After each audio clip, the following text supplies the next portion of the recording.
एक 72 साल के बुजुर्ग पर मोईद खान साहब, आप जानते होंगे आपके क्षेत्र में मदरसा टाउन एरिया, चुनाव जीतने के लिए इनकी सरकार के लोगों ने झूठा फंसाया।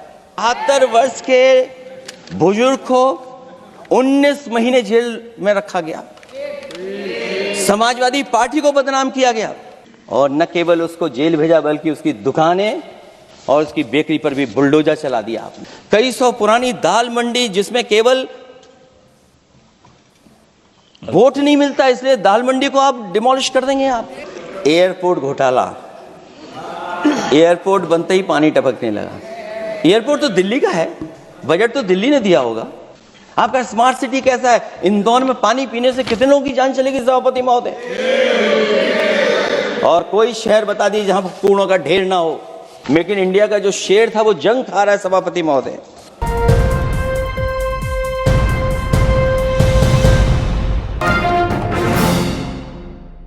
एक 72 साल के बुजुर्ग पर मोईद खान साहब, आप जानते होंगे आपके क्षेत्र में मदरसा टाउन एरिया, चुनाव जीतने के लिए इनकी सरकार के लोगों ने झूठा फंसाया। ये सब जुमला है, जुमला। झूठा फंसाया और इसलिए फंसाया कि वो मुस्लिम है इसलिए फंसाया। 72 वर्ष के बुजुर्ग को 19 महीने जेल में रखा गया, समाजवादी पार्टी को बदनाम किया गया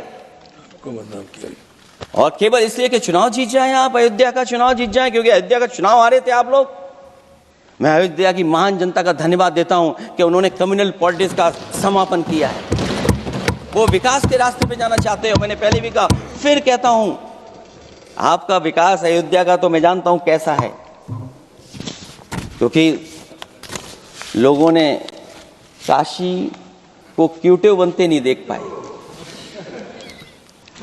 अगर हम सब सदस्य हैं और हमारे प्रधान सांसद के संसदीय क्षेत्र को अगर हम क्यूटिव न बना पाए, आप विरासत मिटा रहे हैं वहां पर। कई सौ पुरानी दाल मंडी जिसमें केवल वोट नहीं मिलता इसलिए दाल मंडी को आप डिमोलिश कर देंगे आप। बनारस और इसको अयोध्या को जीतने के लिए 72 वर्ष के एक व्यक्ति को झूठा केस लगाया, झूठा फंसाया, जेल भेज दिया और न केवल उसको जेल भेजा बल्कि उसकी दुकानें और उसकी बेकरी पर भी बुलडोजर चला दिया आपने। क्या डेमोक्रेसी में हमारे बुलडोजर का कोई स्थान है क्या? हाई कोर्ट कहता है कि आप फैसला सुना सकते हैं क्या? कोर्ट कहता है कि आप कौन हो गए फैसला सुनाने वाले लोग? और फिर आप लोग कहते हैं कि हर घर जल और नल। सभापति महोदय, इन्हीं के विधायक ने मंत्री जी को घेर लिया, इन्हीं के विधायक ने मंत्री जी का अपहरण कर लिया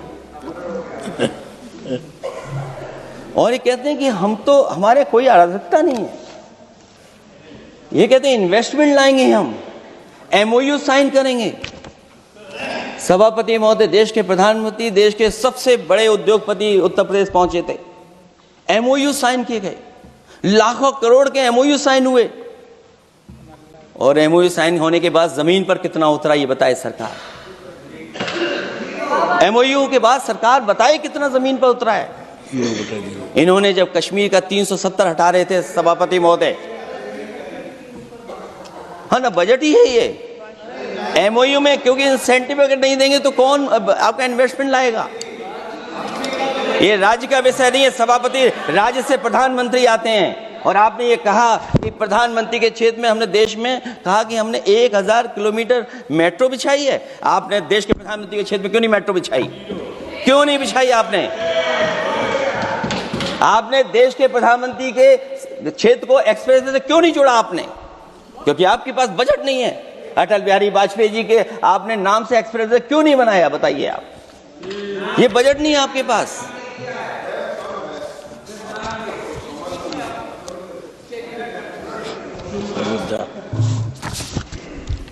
अयोध्या,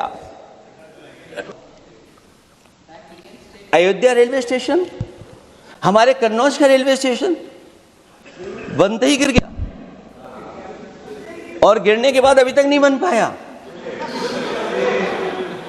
तो ये बजट का हिस्सा नहीं है क्या?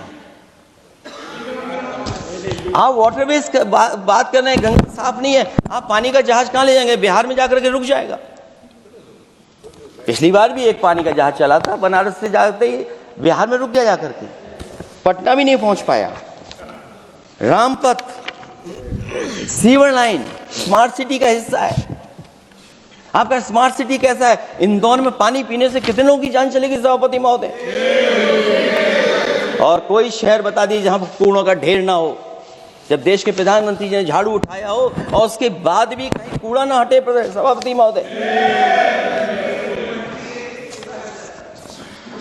भजन संध्या स्थल घोटाला हुआ, अंतर्राष्ट्रीय मीडिया सेंटर बनाया, उसमें भी पानी गिर रहा है।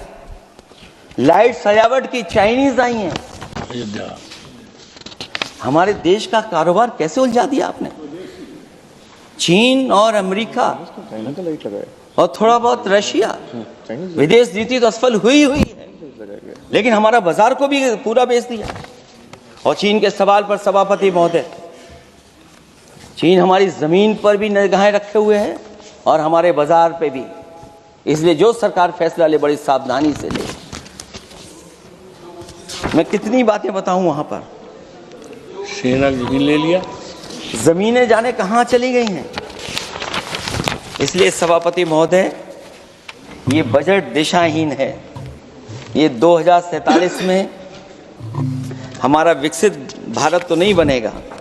और जिस तरीके से बेरोजगारी बढ़ी है, बेरोजगारी को लेकर के जो चिंता रही, हमेशा रहती थी, और जो सरकार ने बड़े बड़े फैसले भी लिए थे, जानकारी दी थी कि हम बेरोजगारी ऐसे दूर कर लेंगे।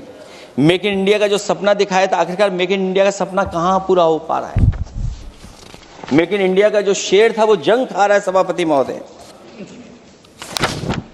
जो योजना लेकर के आए थे, एम्प्लॉयमेंट लिंक्ड इंसेंटिव्स, सरकार बताए कि हमें कितना उसमें लाभ पहुंचा है। 2024-2025 के बजट में इन योजनाओं के लिए 33,000 करोड़ रुपए आवंटित किए गए थे, लेकिन खर्च कितना हुआ? 1,700 करोड़ रुपया केवल। एक आपने पिछली बार सपना दिखाया था कि इंटर्नशिप की योजना, इंटर्नशिप वाली योजना जो घोषित की, जिसके लिए 10,000 करोड़ रुपए आवंटित किए थे आपने, लेकिन उसमें खर्च कितना हुआ है? 500 करोड़ रुपया। और जो लक्ष्य रखा था आपने रखा था 5 साल में 1 करोड़ लोगों को, लेकिन